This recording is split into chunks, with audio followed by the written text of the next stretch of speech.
Ең алдымен Exness программасына кіресіздер, Sync in деп логин парольдарыңызды жазасыздар. Қазір мен бір ханымдікін жазып, соңғымен кірейін деп жатырмын.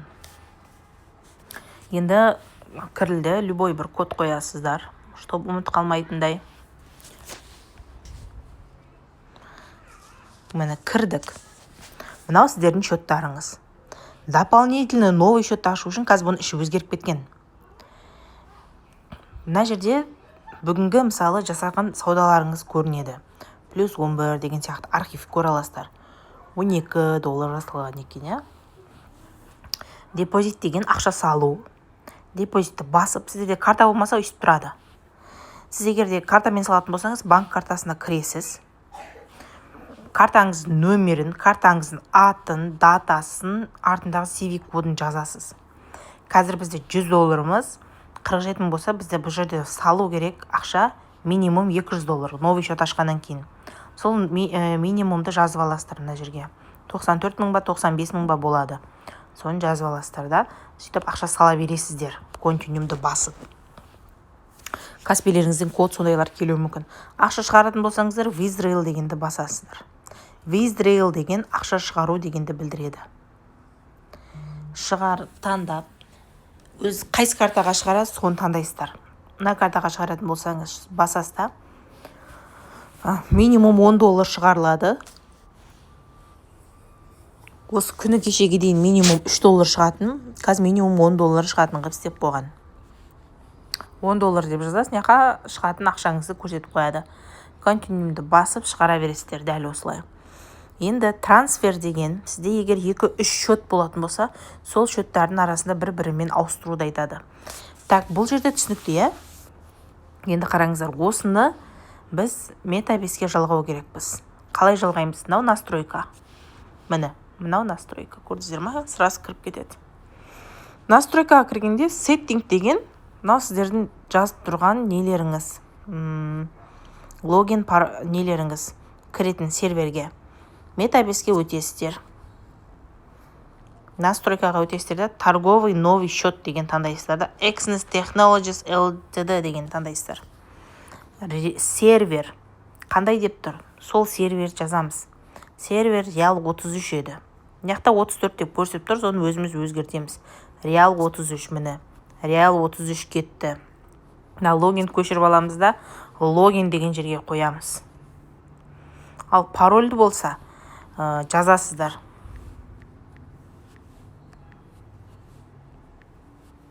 Exness-тің паролін жазасыздар.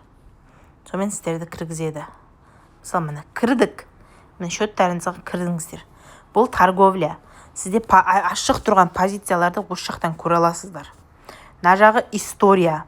Ақша салғаның, алғаның, кіргізгенің, шығарғаның бәрі көрініп тұрады. Чарт. Чарт деген жалпы анализ жасайтын, сіздердің экран көрініп тұратын жерлеріңіз. Мынан қараңыздар. Бұл жерде қазір алтын тұрған жоқ. Мына стрелканы бүйтіп алтын іздеп көресіз. Алтын бұл жерде жоқ па, значит, котировкаға өтесіздер. Мынаның бәрін бүйтіп өшіріп тастаңыздар. Лишний бәрі керек емес. Поискқа HowIsD деп жазасыздар. Поискқа HowIsD жаздық. Энергия қазір HowIsD шықты. Бүйтіп жасылды басып жерсеңізде кіріп кетесіздер. Мынаған кіріп кеттіңіздер. Қайтан котировкаға өтіп, мынаны уже өшіріп тастайсыздар. Сіздерде тек HowIsD деген қана қалады. Міне HowIsD болды. Басқа жерге кіріп шықпайсыздар. Бұның ішін қалай түсінеміз? Metabase-дің ішін қалай түсінеміз?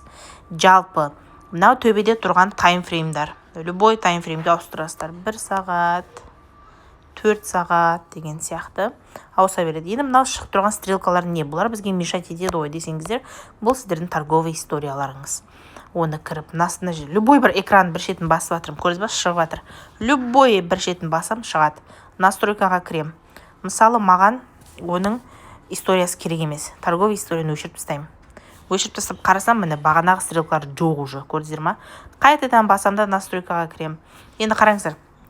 Мына жерде 4520 деп қозғалып жатыр. 4 сағаттың бітуіне қанша қалғанын мен білмеймін. Тағы настройкаға кірем да, мына жерден таймер закрытия бараны қосып қоям. Міне таймер закрытие 3 сағат бар екен әлі, көрдіңіздер ма? Міне 5 минутқа өтсем, мына шамның жабылуына 1 минут бар екен. Бұл бізге уақытты ориентация етуге арналған. Осыған қарап ориентир ала бересіздер. И былай сызып ала бересіздер. Мысалы, мен мына жерден бір паттерн көріп тұрмын. Голова плечоға ұқсайды екен, иә? Мысалы, мына зона плечосы осы зона болса, значит, рынок қазір осы арадан құлау керек. Енді оны бақылап көреміз. Бұл 5 минуттық таймфрейм. Құлау керек зонамыз біздің.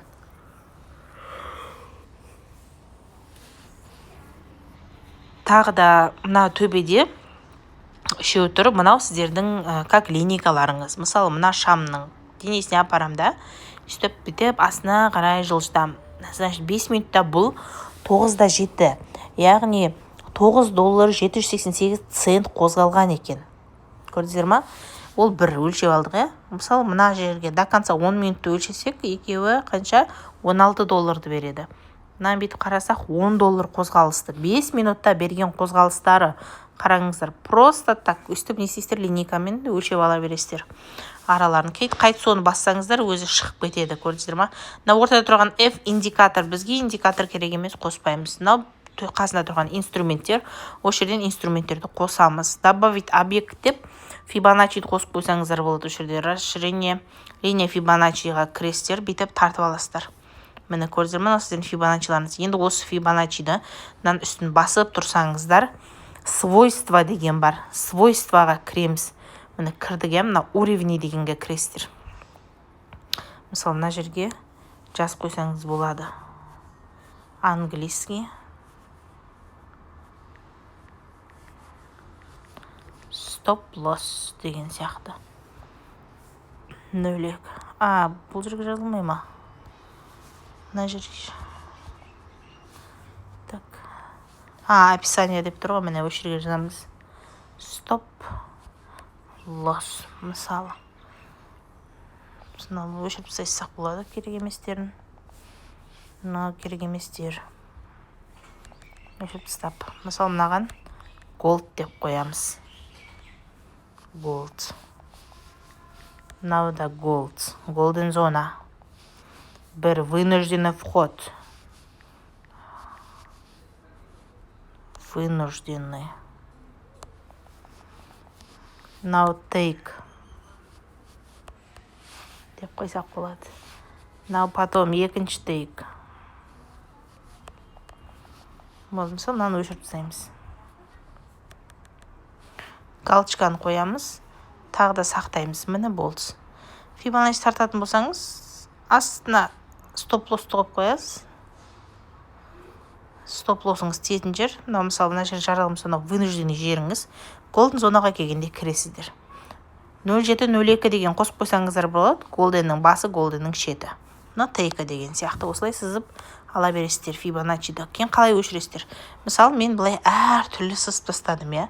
Әртүрлі сызып тастай бердім, өлшедім, қойдым деген сияқты, иә. Отдельно өшіретін болсаңыз, именно өшіретін нәрсеңіздің үстін басып тұрасыз да удалить дейсіз.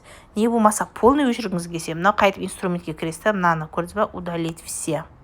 Өшіп кетті, болды, бәрі полностью өшті. Мынау қасында тұрған сағат, ол бізде лимит қоятын жер. Егер сіз баға қайтадан мына жерге келіп өсетін болса, мен осы жерге лимит қоям, бай лимит қоям деп, байға лимит қойсаңыз болады, иә. Ал мынау қазір бізде баға 21-22-де жүр да. Оны үстіне шықсам, sell болып өзгеріп кетеді автоматом, көрдіңіздер ма? Астына қойсам бай болып, үстіне қойсам sell болып. Мысалы, мына жерге sell лимит қояйық. Sell лимит қойылды. Sell лимит қойдық. Енді осыған келсе баға ашылады. Егер мынаны ашып, мына жерден басатын болсақ, бұл жерде автоматым сатылып кететін болады. Рынок. Sell лимит қойдыңыз ба? Мынаған take stop'ын сразу қойсаңыз болады. Take stop деп осылай қойсаңыз болады. Бұл бірге бір қатынас. Take қанша, стопы да сонша. Мысалы, қайттан стрелканы басасыз, take стопыңыз қойылды, изменить. Екеуі де міне қойылды деген сөз. Take да бар, стопы да бар. Көрдіңіздер ма? Бірге бір қатынас басамыз. Қайта бұл лимитті удалить деп алып тастасаңыздар да болады. Сонда бәрі автоматтан өшіп кететін болады. Бұл сіздердің сол нелеріңіз. Мынау историяға кіріп, мына жерде төбесінде сағат тұр. Соны басып сегодня дегенді ғана қалдырсаңыздар болады. Сонда бүгінгі ашқан позицияларыңыз ғана көрініп тұратын болады бұл жерде. Ордерлеріңіз, сделкаларыңыз, соның бәріне көрінеді. Тағы так настройкаларыңыз тұр. Осы жерден сауда жасай бересіздер. Так, тағы не түсіндірем деп едім. Таймфрейм ауыстыра бересіздер. Мына жер деген сияқты. Сызып ала беретін жерлеріңіз бар. Мысалы, бағанағы зонаны сызып қояйық, голова плечон зонасын. Сіздердің сел зоналарыңызды. Осылай қолданасыздар. Қайттан экснеске кіргенде, жазып болғаннан кейін, ана төбеде былай счеттарыңызды ауыстырсаңыздар болады. Бірақ счет демо, реал деген сияқты.